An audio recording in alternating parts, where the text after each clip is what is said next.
When we get there, there was the one window which was broken, and then clearly that was a sign of there is someone inside. Hey! Don't move! Freeze! Oh, you got it.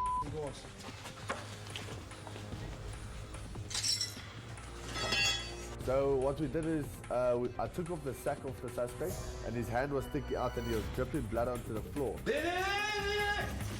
Stop! Stop! So we had a break-in one of our complexes. The client reported it to us, and what we do is we normally go out on the site and we do investigation to see how they got into the complex. I've just done a U-turn. The guys have pushed through the palisade fence, they've headed up to Witkoppen. I let my brothers know that the suspects were running down Cedar on their way to Witkoppen. If they could try and cut them off from Witkoppen somehow.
Good morning, guys.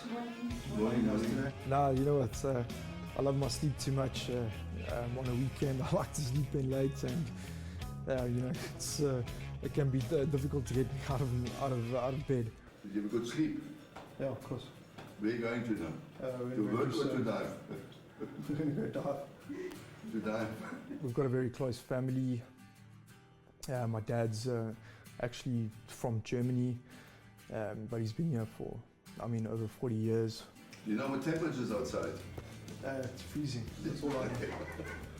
Well, Jackie's my sister, and she's married to JP, so he's not just my boss, he's also my brother-in-law. Hence why there's a lot of old photos of him around the house. Like all the other guys, you know, you got to have a hobby, something that you can escape with. Diving is definitely that hobby for me. Diving is one of those things, you know. Again, it takes my mind off, you know, the crime and all the trouble that's around. I get to jump in the pool a little bit. So what we'll be doing basically today in the pool session is that I'm just going over some practice. So not a lot of the guys know that I'm actually training to become a scuba instructor. You know, dealing with crime every day, it's very stressful and very hectic. Even dealing with your guards and that kind of stuff, you're on call 24/7. What's nice is that diving, you're kind of under the water. No one can even say anything, you know, it's quiet, it's serene.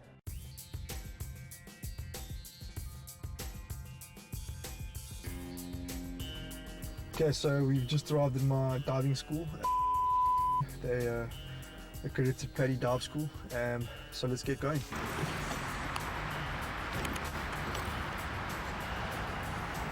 As you can see here, this is basically their teaching classroom. Dive Master teaching stuff is on the board there. Some of the guys are going through the Dive Masters at the moment. We're going to be doing some of that stuff in the pool as well. I quite enjoy the teaching side of things. It's quite enjoyable. Okay, let's run through some hand signals. That means okay. That means stop. Going up, going down. If you have a problem, show me where the problem is. You want to go up. One of the things is that I was always, you know, I was a diver. I was one of the youngest divers ever at the time. I started when I was about 13, and at the time I think I was the youngest in the world. First of all, we've got your cylinder, right? Your high pressure hose will go into here, and you can inflate and deflate. Okay. Well, I dive with one of the paddy schools, and I really like it there. You know, the guys are very chilled. It's a very family-orientated environment. Everyone's there to, you know, have a good time.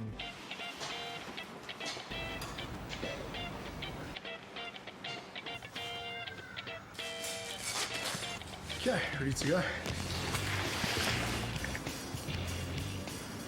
When you're underwater, it's a completely different world.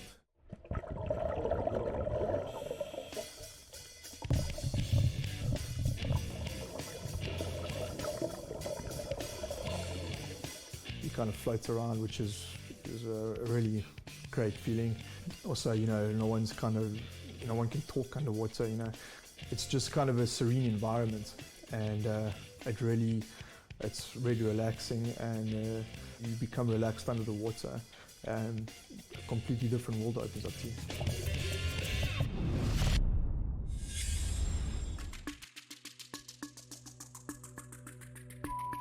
Johannesburg is one of the most prosperous cities in Africa.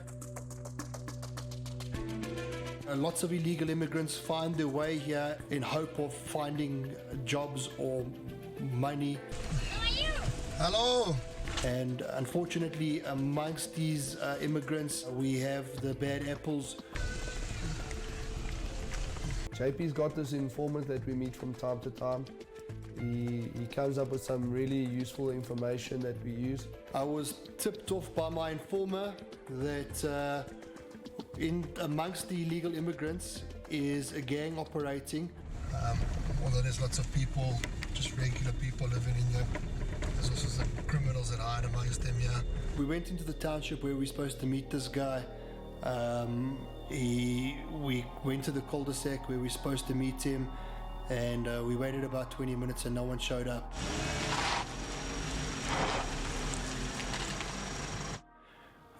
Perhaps he was scared of our night guard vehicles. Quite often that these informants get cold feet, or they get threatened by some people, or they kind of just feel intimidated. So it stretches all the way down into the valley and onto the office box there. You know, driving through these areas, you know, it's, if anything, it's an eye-opener. Pretty irritated with this guy. He's taken away time out of my life that I'm not going to get back again. Really a waste of an afternoon.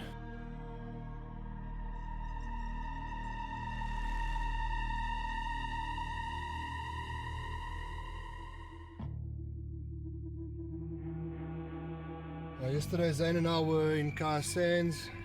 We went to meet the informer.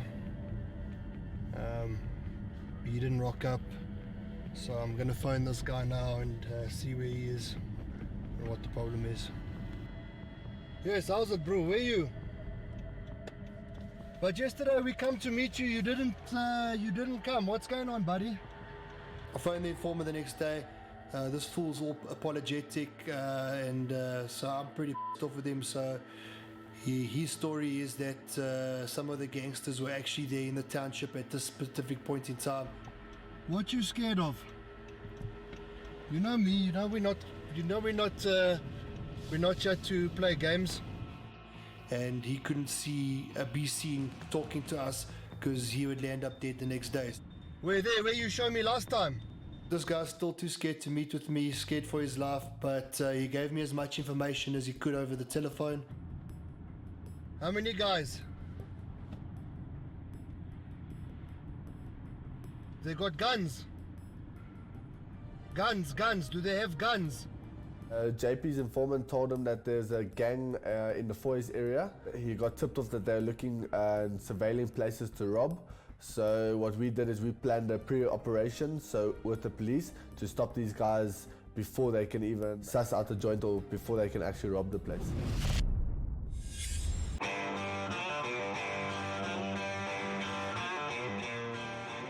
We're on our way to police station. We got a joint operation with SAPS, South African Police Services.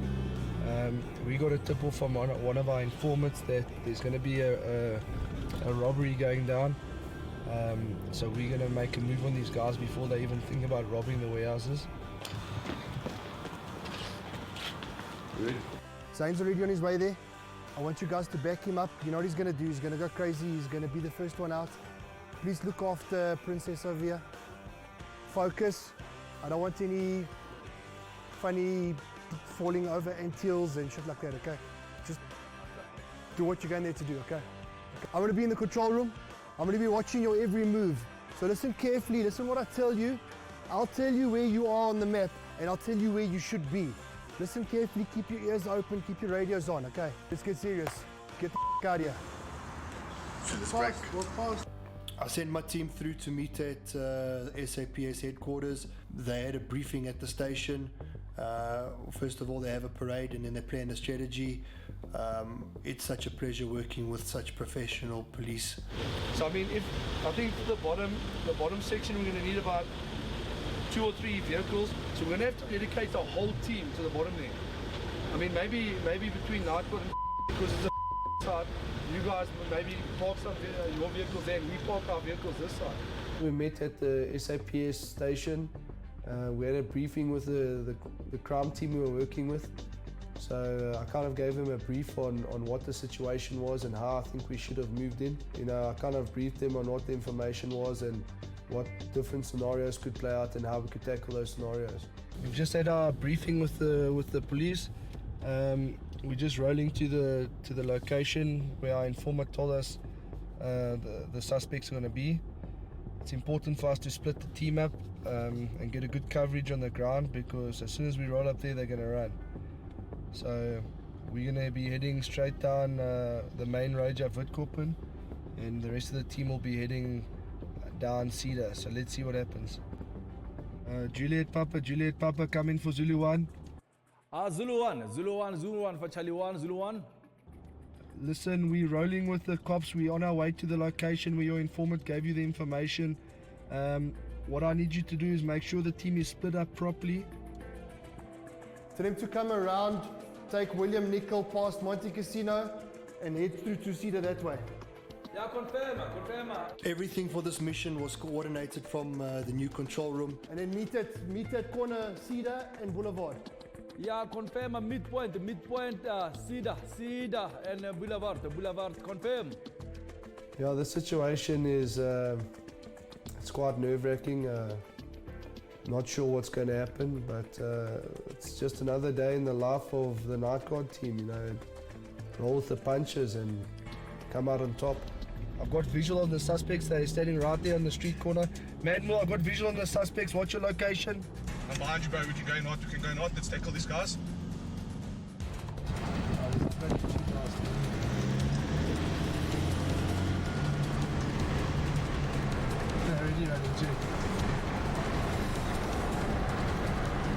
When we got to the scene, all the guys were huddled up and they were having a chat. I'm not quite sure what they were chatting about, but as they looked up and they saw us, they scattered.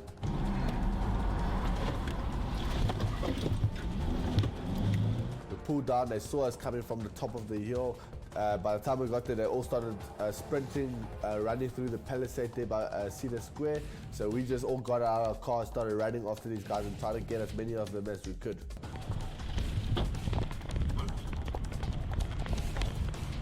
Why are you running? You think you can take me down, your mother?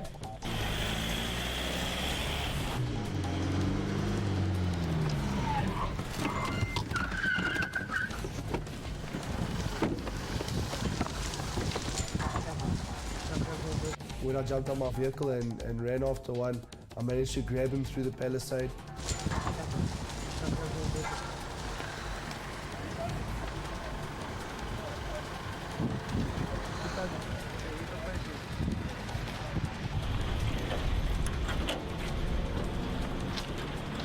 Inside with your friends. Push. Come on. Look away. Look away.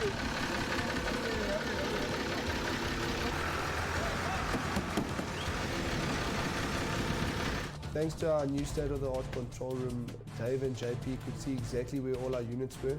By communicating with all the units and seeing visibly on the screen where we were positioned, they could start strategizing on how to close these suspects down.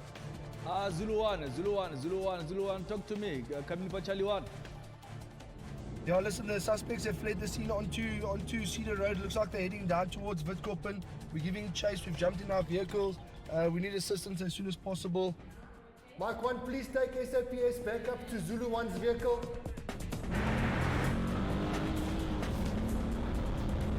I've just done a U-turn. The guys have pushed through the palisade fence. They've headed up to Witkoppen. I'm coming around to see if we can catch them.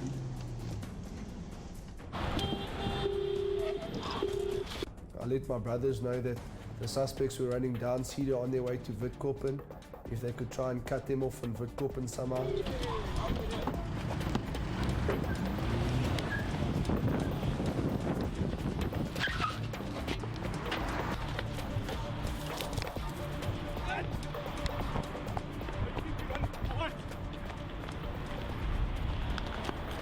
It just becomes mayhem. It's kind of like a controlled chaos. Guys getting arrested, running away, guys getting tackled and thrown into the back of the police vans. So it's quite an intense thing. Please, can you give me a description of the suspects? Then we proceeded down Witkoppen, where we picked up the last of the guys.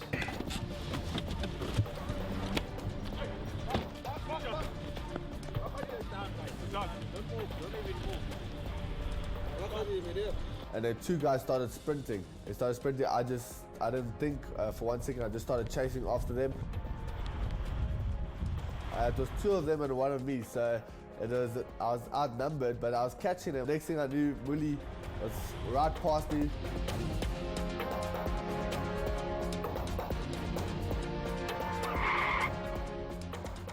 Did a handbrake turn in front of these oaks and we got both of them. Come, get up.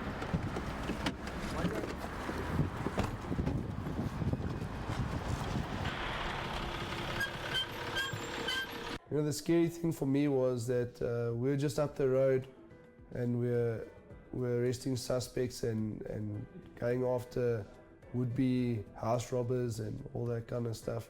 You know, and I kind of realized that, man, this is right next door to where I live, and I realized how important these operations we do are, and I realized how important my job is.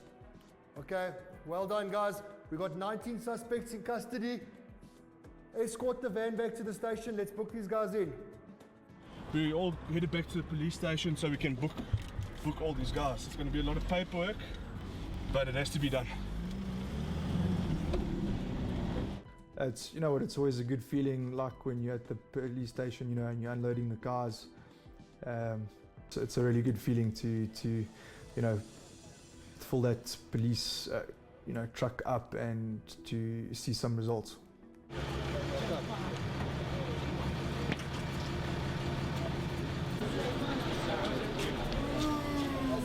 In situations like this, we take great pride in working with other security companies. You know, it's all for the benefit of the community at the end of the day. So, you know, in situations like this, strength in numbers always works. It was vital that me and Dave were in the control room together. You know, Dave started out in the control room, and he's one of the best at getting the message through to the troops. So this time Dave wasn't part of the tactical team.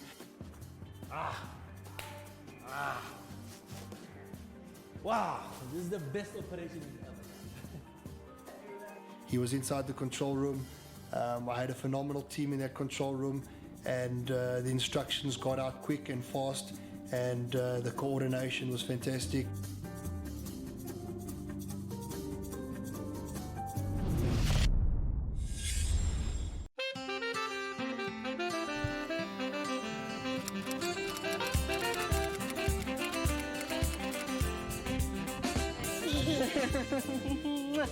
Hi, babies. My family has a game farm. It's up in the Waterberg Mountains. It's an awesome place. I mean, we've had it for close on to 9 years now. It's just basically for family.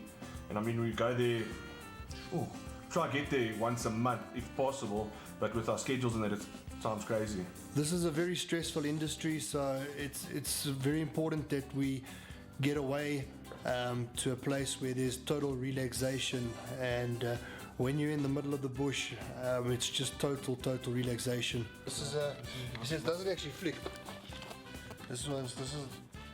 I like this one, and I like this one with a kudu on it. JP loves collecting knives. He's got a hell of a collection of knives. We're going to start also collecting guns now, because we've all done our sport shooting, and we're going to start I want a wardrobe full of different types of firearms, because it's my hobby, it's my life. I'm always carrying a gun.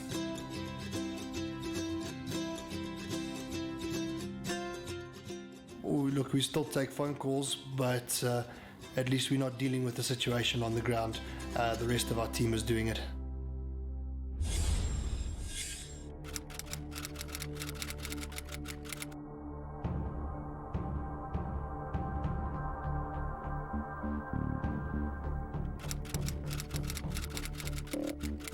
Basically on the way to one of our complexes where there's been an attempted robbery.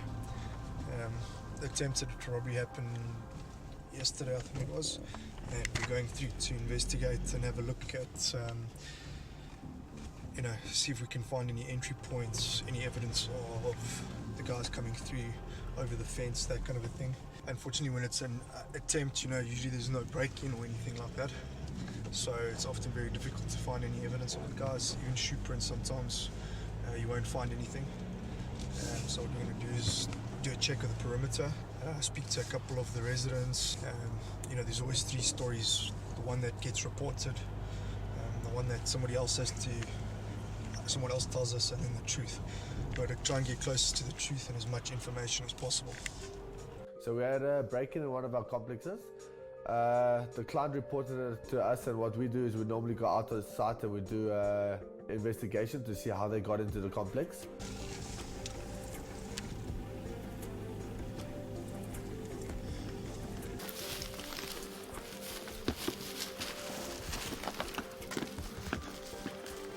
Okay, so as you can see here at the back, I think it's highly unlikely they came through here. So on site we saw that the electric fence was up. There was no electric fence reports being done. Reaction was called to the scene. Reaction didn't see anything. So what we did is we just tried to find out if these guys did come into the complex and how they would have got into the complex. How did you lift that? No, it's good. It's gonna make. Okay, let me just go look from the bottom side. There's a little drainage area in the complex, in the corner of the complex. We went in there as there was a grid over it, so we're like, this could be an entry point. If they have to lift this, but there's a tunnel right there, so this is cool. I didn't get my torch out the bucket.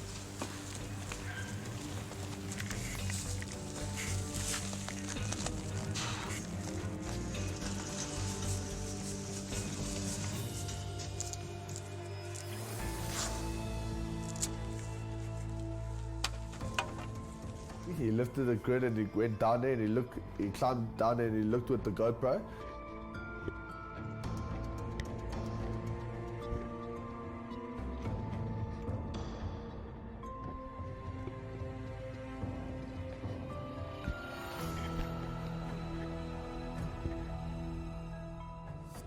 And he saw that there is light at the end of the tunnel, so that could have been a way into it. I can see that this tunnel system goes just behind the wall. This is a stormwater drain. So what these guys do is they use their stormwater drains to get into complexes.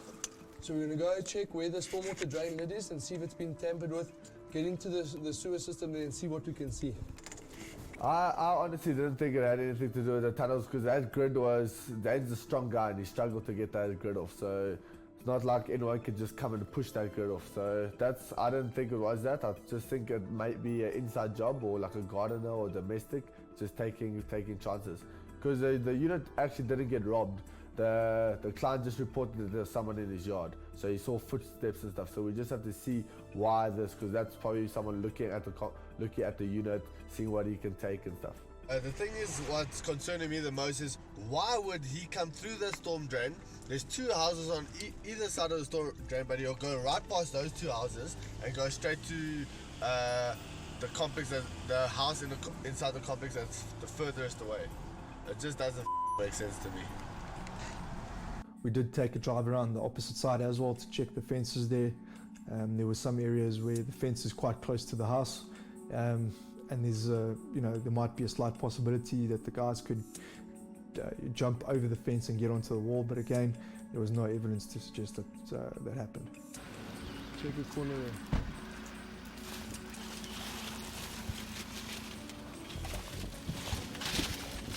Just be careful jumping over there, Zana.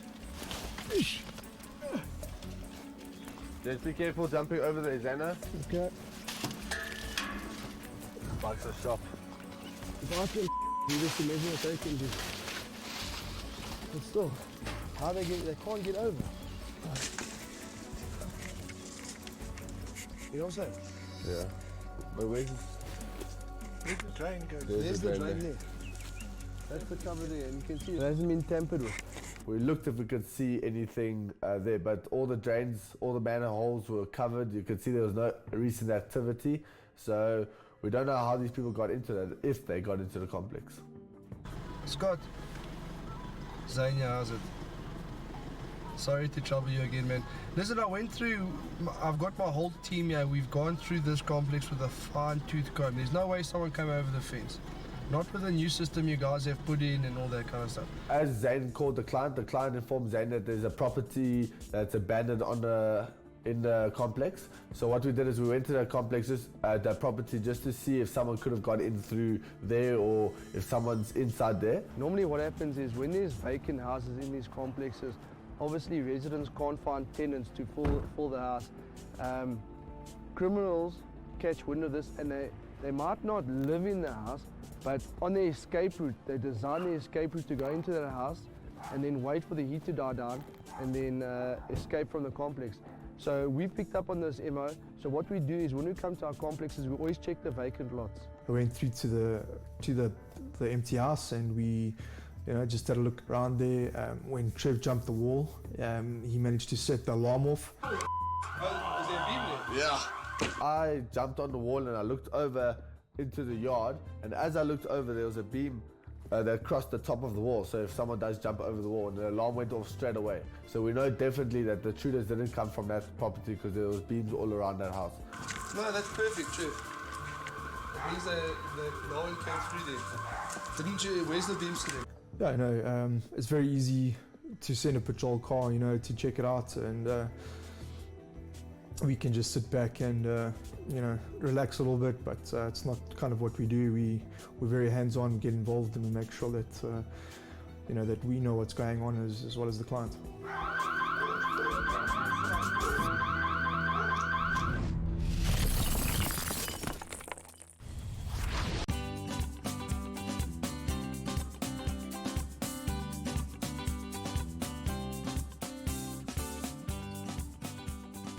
It's always nice to go on a game drive the first evening we get to the farm, just to see what's new and what's happening on the farm. We never know when there's a new baby or which animals are doing well, so it's great to see.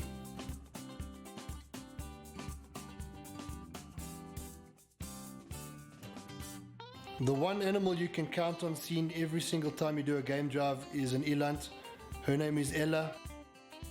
She was rescued from a parcel of eland that we bought. The mother gave foal and left her behind, so we hand raised her and now she's part of the family. The only problem is she doesn't think she's an eland, she thinks she's a human. Ella does not like to let us go out of her sight. Even when we go on game drives, she's behind the game view. She trots along, even if we go on a half an hour game drive, she's still behind us. She'll do up to like 30 k's behind us, just following us the whole time. Bring me one more. When it comes to cooking at the farm, me and Zane get stuck into it because we know I love cooking, Zane loves cooking. So at the end of the day, everybody's going to get a good chow. JP always sits on the couch, relaxes. My dad chills out now. We like to let my mom chill out also because she used to do all the cooking. Now that me and Zane have taken over, she can chill and relax. Well, don't you get cold, buddy? I'm blind, bro. Guys, come, dinner's ready. Fellas. Cheryl. Zane normally does most of the cooking. He's not here tonight, so Moody's taking care of that this evening.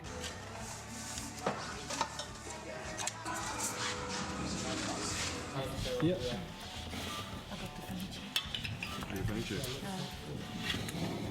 What are you? There you go. Want a tea, guys? We have to board the fishing kayak tomorrow. Thank you. My dad is the same guy that he was when we were kids. I can see the same qualities and the same stories and lessons that he teaches my two children and Zane's two children. Stories about what to look out for, the dangers of life, how to live your life. And I think it's these stern qualities that brought us up to be who we are today. What time is Zane coming down tomorrow? My dad was a little irritated because he likes that when the family goes away, that we all go away together and not one person stays in Joburg. My dad gets irritated. My dad likes family. He likes us all to be together the whole time. That's why we're a strong bond. So 3 hours. So theoretically, he packs his car, and then he gets in his car. Yeah. Gets in his car at 12 o'clock, comes here. Yeah, and sends the driver to... He'll be here tomorrow at 3.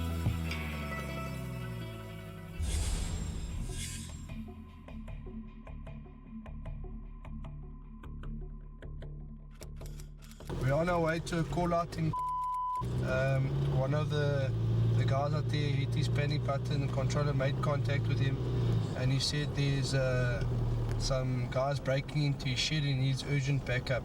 So we're on our way there. It's in a quite dodgy area in Kalami, so let's see what we can do. The guy lives on a property out in the middle of nowhere, so it is quite a vulnerable spot for him. There is a township right across the road. He's got an electric fence.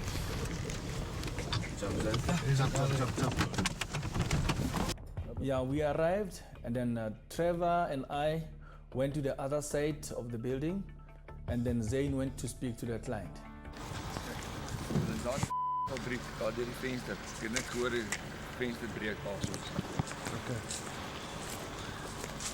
Yeah, I think the client did a good thing. He is a tough guy, as you know from his client. He has his own gun. For him not to take the action into his own hands was actually quite a good thing. He did the right thing. He pressed his panic. He waited for us to arrive. He kept his eyes on the suspect. You see anything? Jed, you guys move up on the left. The shed's behind. Yeah, me and Trevor, we went to the other side, and then got each other's back, covering each other, and then until we get to the back side.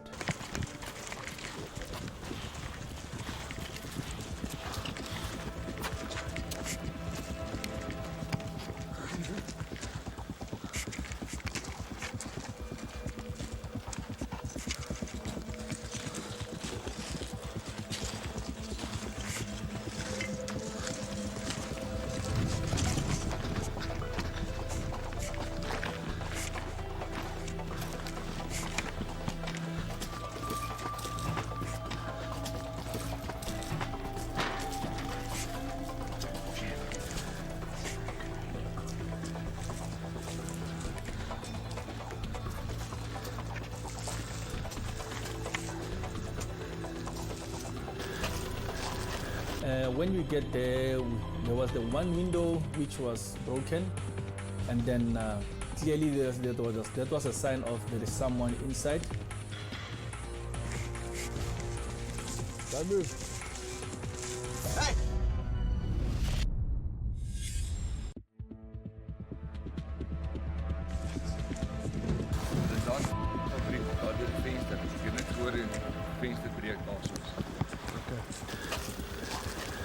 When we get there was the one window which was broken, and then clearly that was a sign of there is someone inside.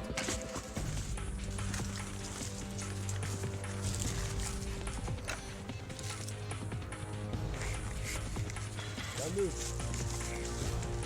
Hey! Don't move! Freeze! Stay still! Don't move! Don't move! Freeze! Oh, got him. Clear. Don't move. How many are you here? Come with me, Dave. Don't move. So what we did is I took off the sack of the suspect and his hand was sticking out and he was dripping blood onto the floor. But the first thing I noticed about this guy is he was very old. He must have been desperate. Don't move.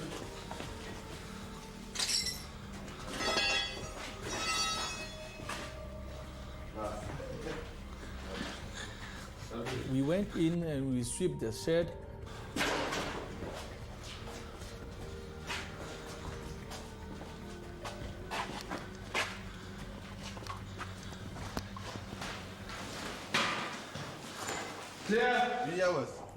What are you doing here?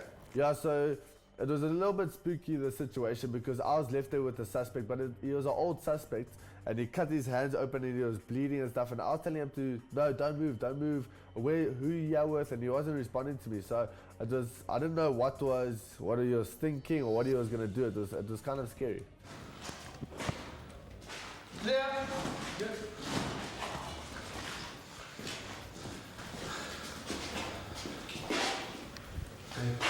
The other suspect must be hiding inside. Let's go check. You can't tell me I can't by yourself. Yeah, I know. They can't just steal all this machinery. See anything, Zach? I saw now, I'm telling you, I've got a feeling there's someone there. I still got this guy, he's not answering, so...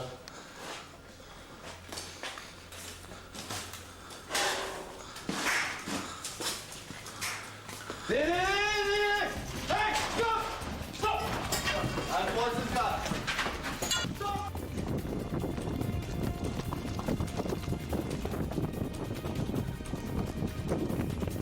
Yeah, when he ran away, we chased him through the driveway, which is 150 meters. He's going into this township here. He's there. Just next to the property of our client, there is a location, and then so that guy he ran through the location, and so we had no other option but to follow him.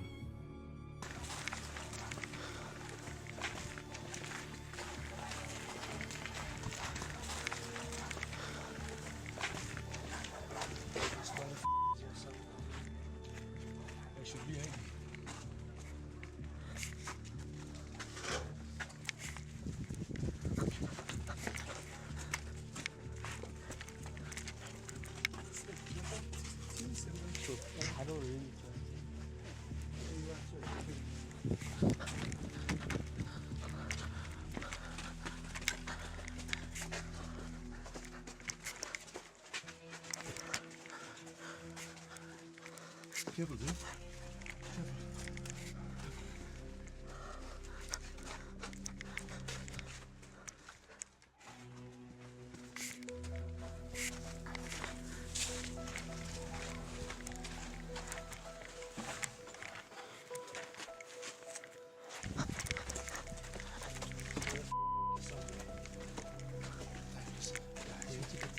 Get out of here.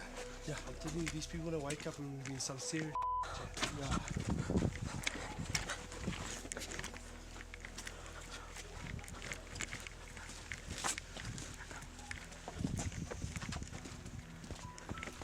I and Zayn, we followed him, and then he thought that because of now he's running into the location, now we're gonna lose him, and then so.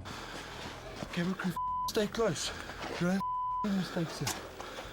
Come on, guys, let's continue.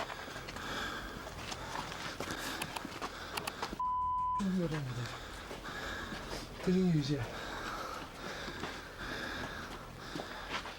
Dave, stay here. I'm telling you, yeah, so.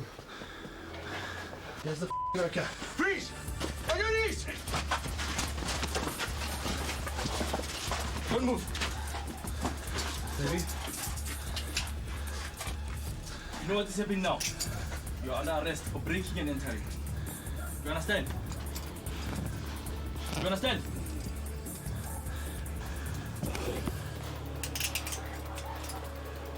Bro, we're seriously outnumbered here. I'm not joking. Okay, help the suspect up.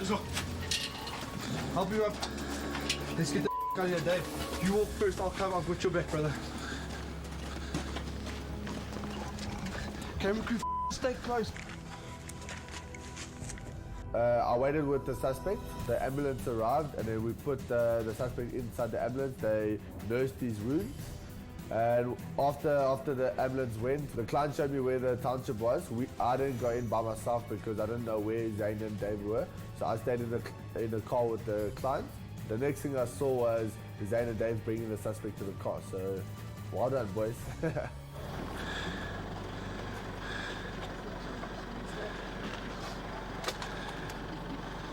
Yeah, end of the day, and the other guy, he hurt himself, and then the other one ran away, but he couldn't make it because we always win wherever we go. You understand? You gotta be okay.